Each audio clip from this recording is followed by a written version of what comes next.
This Week in Richmond is made possible in part by Dignity Memorial, caring for our communities with a network of funeral homes and cemeteries in Virginia and throughout North America. More information about Dignity Memorial's providers is online at dignitymemorial.com. Alpha Natural Resources. Consistent with its Running Right process, Alpha is an energy company committed to being a leader in mine safety and an environmental steward. We fuel progress around the world. More information at alphanr.com. The Virginia Chamber of Commerce, the voice of the Virginia business community, working in legislative, regulatory, and political arenas to promote the free enterprise system. Information at vachamber.com. Virginia hospitals and health systems provide jobs. They support our economy and promote public health. Local hospitals are always open to help people with unexpected health needs. Having a stable healthcare network is vital. Virginia hospitals are our lifeline. It's amazing what my students with special needs can accomplish. Their pride is priceless. That's why I teach.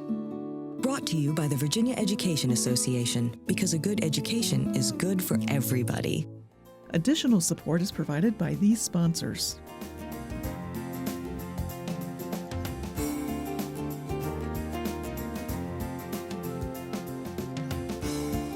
And by the members of Virginia's public television stations. Thank you.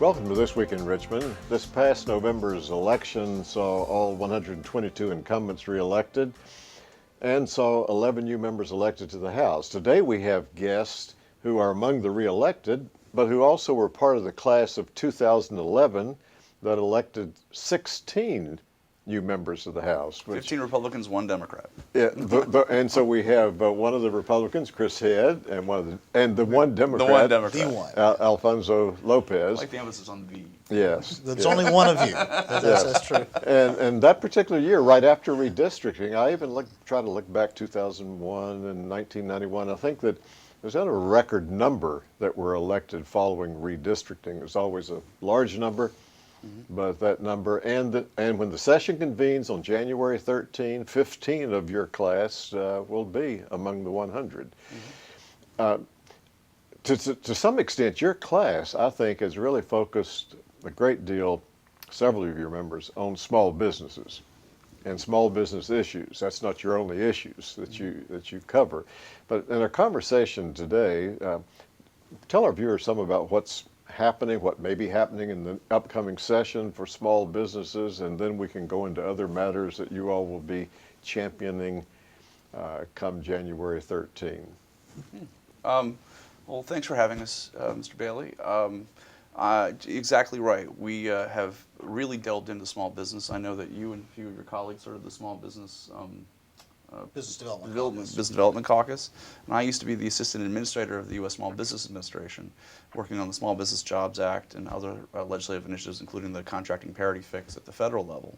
But one thing I wanted to focus on, and I've been working on for 4 years now, is legislation to actually change the definition of small business in Virginia. Because according to the procurement process in Virginia, we actually don't have a very even playing field. Right now, we have a definition that is one size fits all. And when I tell it to people, they look at me askance. Right now, the definition of small business in Virginia is 250 employees or $10 million in annual revenue. And so you have to fall below those. You have to below those. Well, no, you have to fall below one of those. One of those. And here's the kicker. Yeah. That includes 95.6% of all businesses in the Commonwealth of Virginia. So what that means is, on our SWAM procedures and processes that we're very proud of, small, women, and minority-owned businesses, if you're a small business, it's not very fair to women-owned businesses or minority-owned businesses, because every business essentially in Virginia is a small business. And so what my idea was, and what I've been working on in some way, shape, or form for the last 4 years, is to actually create a standard that follows the federal NAICS codes, the federal SBA size standards for every industry and every subcategory of every industry, that is updated every 3 years to be as relevant and as accurate for what a construction company is, for what a transportation company is, for what an office supply company is, not just for the business and the industry, but for the region as well.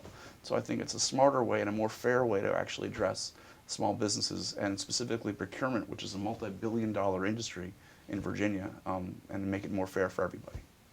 Now, is that something that Business Development and Small Business Commission are seeing? Well, it is, and there's some differing opinions on that. I mean, I think we sometimes I think there's a lot of things that we need to fix as far as what we do with SWAM and how you meet those definitions, because certainly there was a time when that was a critically important thing to be pushing, and the criteria needed to be met in order to open the doors for businesses that would have been barred from entry purely because of the ownership status. And we also want to be encouraging, continuing to encourage women, minorities to be able to open and succeed in business. If we get too far down that road, I think we're going to have some problems with it. And some of the confusion, I know, with the current definition of meeting one of those two, statistically, I hadn't actually heard that stat, Alfonso, about the number of businesses. What that might indicate is that Virginia just has an awful lot of small businesses, and that they really are small. It's percentage, it's not a number. I understand this as a percentage, but I mean, we may just be, there's a huge number of businesses that are small, lots more businesses that are small. My own business falls into an interesting crack because that people have said to me many times, we need to make it just about the amount of revenue and not the amount of, or the number of employees and not so much the amount of revenue. Well, my business, for example, is a home care company. I actually employ right at 300 people. But the vast majority of them are variable hour, part-time folks that do this as a supplemental income.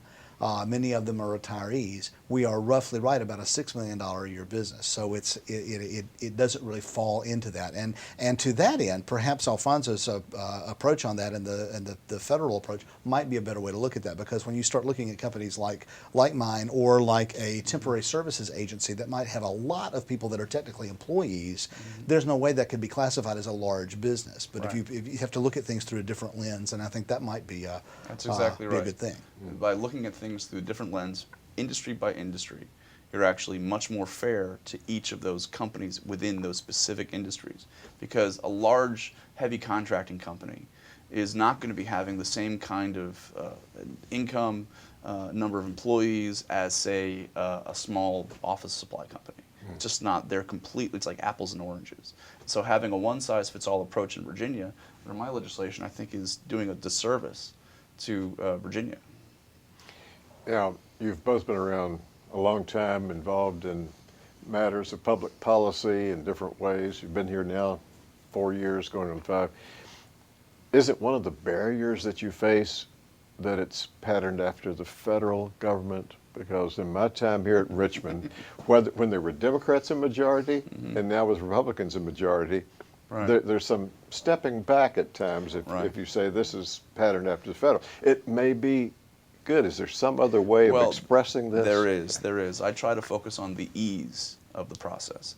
And I when I go and initially went to general laws, when I initially went and had individual conversations with folks on both sides of the aisle, I said, well, why would we want to follow the federal government? Well, I said, well, because this is actually a very easy process. It's all online. You just type in your business, you just type in the kind of business, and it comes up with the NAICS codes, and it comes up with what the linkages are. And you can actually, to be very clear about it, link from what we have here at the state level to the federal level, and there's no barriers to that. And so once you actually explain it a little bit and get away from sort of the inherent prejudices against what the federal government might be doing or saying, I think it lights off a lot of light bulbs. No, at the same time, there's going to be some argument that's going to have to be made, and I'm certain that we'll hear this, that we've got to be very, very careful about not picking winners and losers. Oh, yeah. The marketplace needs to be. I am a free markets guy. Now, we don't need to set up a situation where a large business is always going to be able to just lord it over small businesses and completely plow through. But when you start setting up requirements and set-asides and the kinds of things that have been done in the past, it's a slippery slope. It really, really is, and we've got to be very careful with that so that people are competing, but that we don't establish. I mean, one of the things I think you heard in the Small Business Commission discussions today was, do we want to make things easier? Obviously, we want to not put up barriers to any size business, one for the other, but we don't necessarily want to grease the skids either. I mean, it's just making it a level playing field is what we've got to be about. That was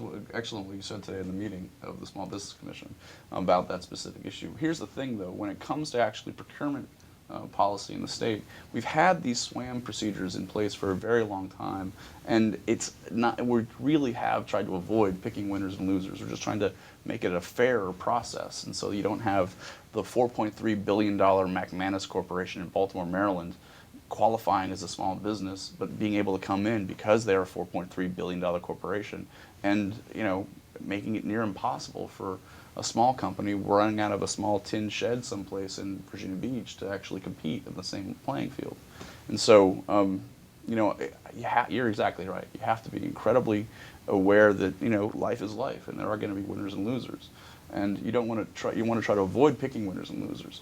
But at the same time, the procurement process should be as fair as possible to what is really a small business, and also women and minority-owned businesses. But the focus here is really on what is really a small business for each specific industry.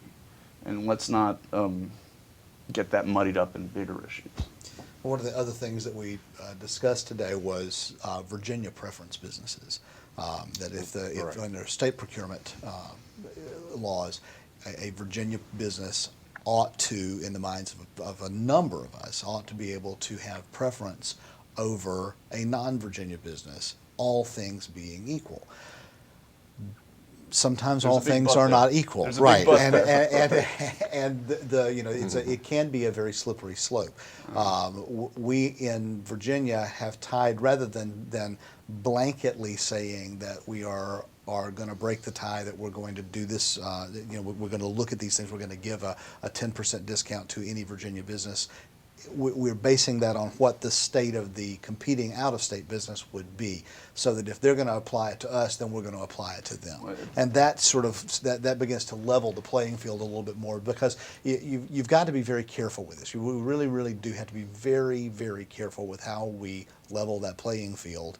But we do want to give preferences to Virginia businesses. All things being equal, if it's a dead tie, and I think everybody would agree with it, if the bid is the same, then the Virginia business wins because it's a Virginia business. Right, and I think that's exactly right. When it's a tie, when all things are equal, we'd like to go with a Virginia business. But at the same time, by doing these kind of restrictive policies that other states do, it actually has a reverse effect of hindering businesses' abilities to do business in other states, because then they'll start doing reciprocity issues. And that's what we were talking about today, is we need to avoid that as much as possible. We need to be as open to other people coming in so that our businesses can then do business in Louisiana, Illinois, Idaho, Maryland, North Carolina. Because if we put up barriers, then they'll put up barriers to us, and it's not healthy or helpful for anybody. And by way of example, if I heard it correctly, if not, you all will correct me, North Carolina gives a preference in some way, we were hearing, and so it could make it difficult then for businesses along that long border with North Carolina, or even businesses in Richmond or Northern Virginia or Roanoke Valley, wherever you are, to do business in North Carolina. If they are putting up a barrier, I mean, that's a big state line to do. Well, and which is also why you've got to then, if they're going to have the barrier, and that keeps us from being able to compete there, then we've got to. Then we have a barrier. Have a barrier, it has to be in kind, so that you then balance things out, and ultimately it sort of sorts itself out. But again, as I said before, I'm a free markets guy. I like let's just slug this thing out in the marketplace Right. without trying to pick winners and losers in so much as we can. Right, and by North Carolina and other states putting up these major barriers, it's a slippery slope to being very, very detrimental to the overall economy. Because if you start putting up those kinds of walls, it's going to be very hard for people to break out of it, because it's a race to the bottom, really. You need to have as open lines as much as possible. Of course, the only thing that it really applies to is what the government is spending, and presumably the economies are going to be Yes. more vibrant, so that in the private sector, Yes. it is fair and free. Because Let's also be realistic, though. Like the SBA set us goals for if 1% for procurement at the federal level, that's $5 billion. We're talking about a multi-billion-dollar procurement process just for the Commonwealth of Virginia. And so when businesses are making that kind of money doing business with the state, it can drive an economy. As the sequestration issues have played a huge role and negative impact in our economy in Virginia because of the lack of money coming from the federal government like we've had for decades.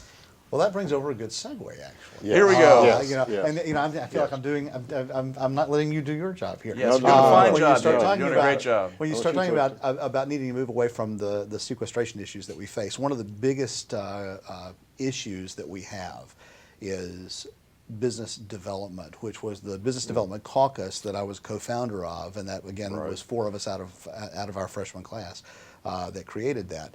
The whole idea is business development and really non-public sector business development. It has to be something that is legitimate and sustainable without tax revenue being the source of the viability of that business. And so that really is what we wanted to be focused on, and removing barriers. And throughout the last 3 years, we've had a series of roundtable meetings around the Commonwealth.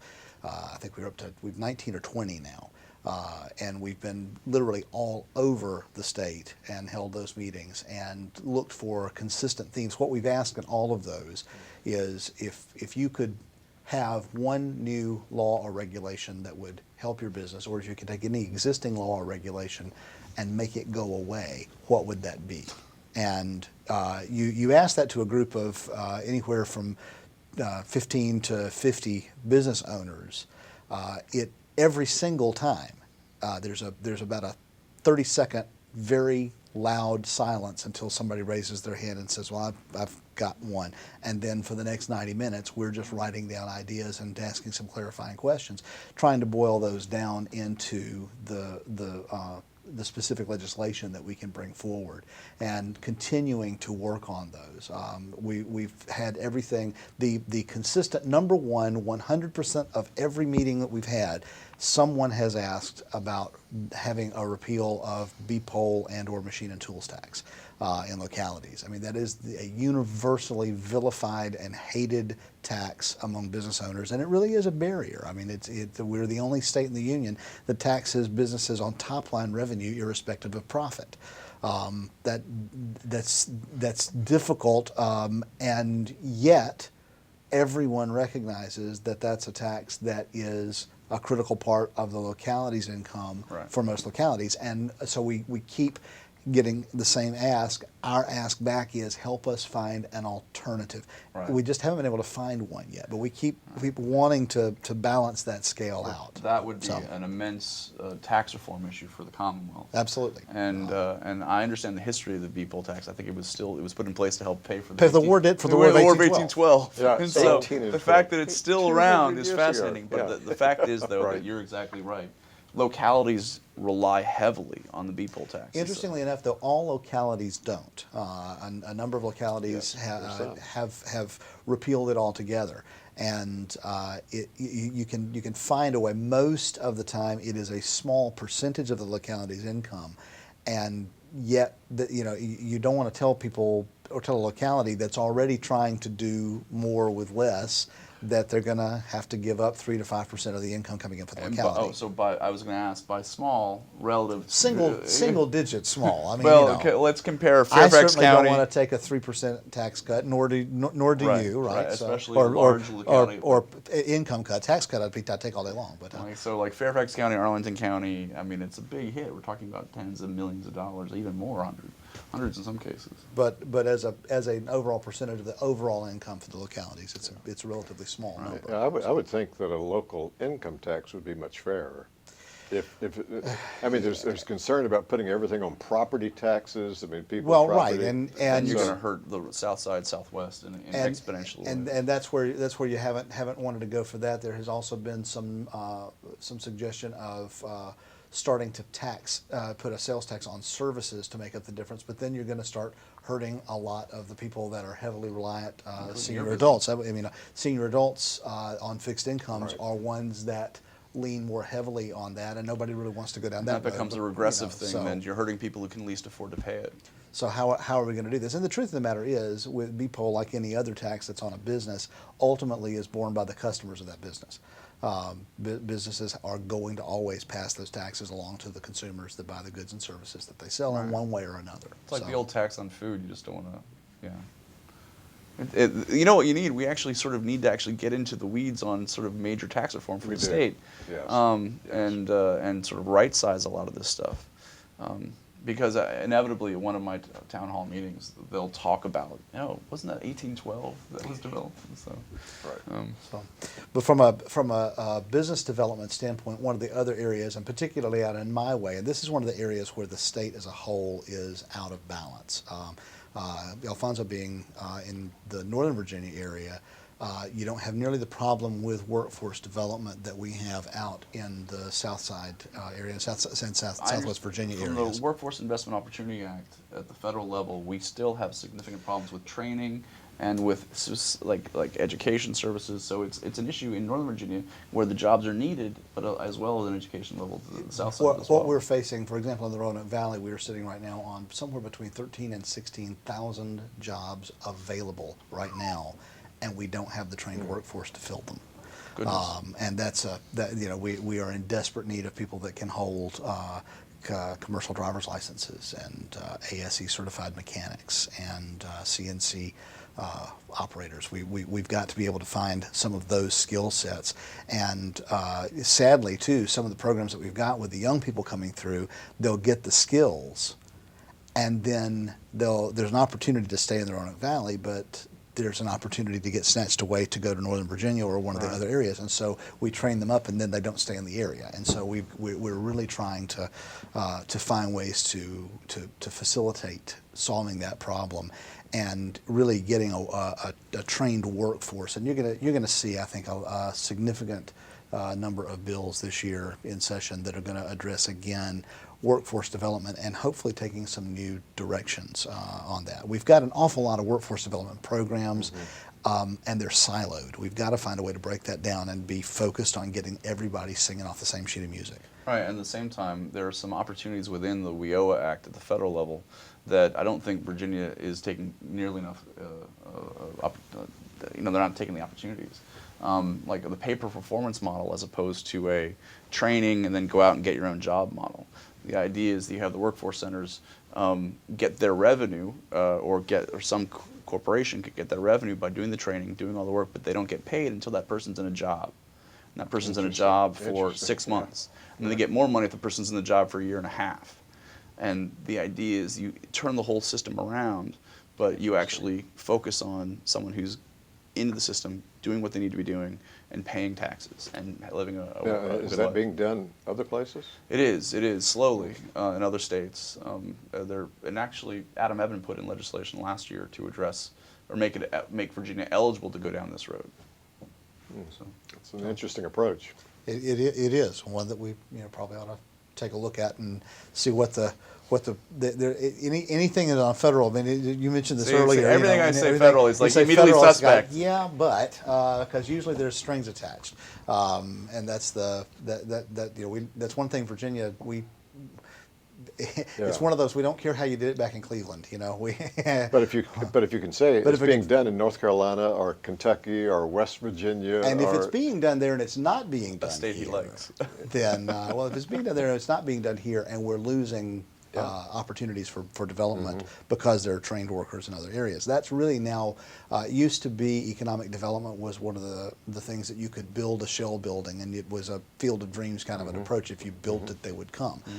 What we are finding now and hearing from all of the economic development folks around the state is that it's not that way anymore. What you have to have is the trained workforce, and if you have the trained workforce, they will come because they can afford to build it. They just can't afford to come if there's nobody to work in the plant. Right, and that's what Secretary Maurice Jones mentioned That's what today. you're saying today. Is the focus for us has to be on the trained workforce. But there was something that was said during the Kane administration. And unfortunately, our time has run out. Oh. You're two a great guest. I look forward to having you back, and thank you very much today for being on This Week in Richmond. Sorry we Thank didn't you give for you enough having us. opportunity for questions. No, the two of you talking, that was the ideal. Oh, there you go. Okay. Thanks.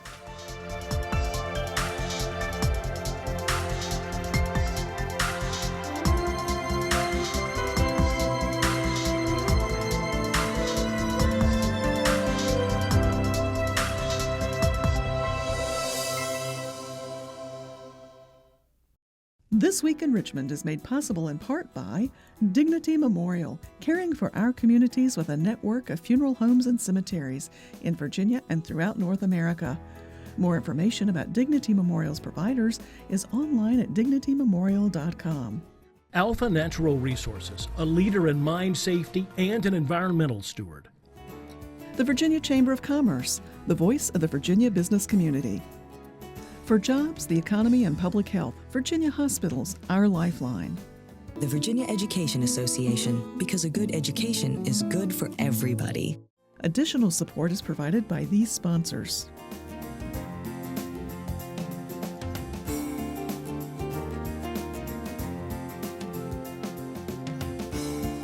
And by the members of Virginia's public television stations. Thank you.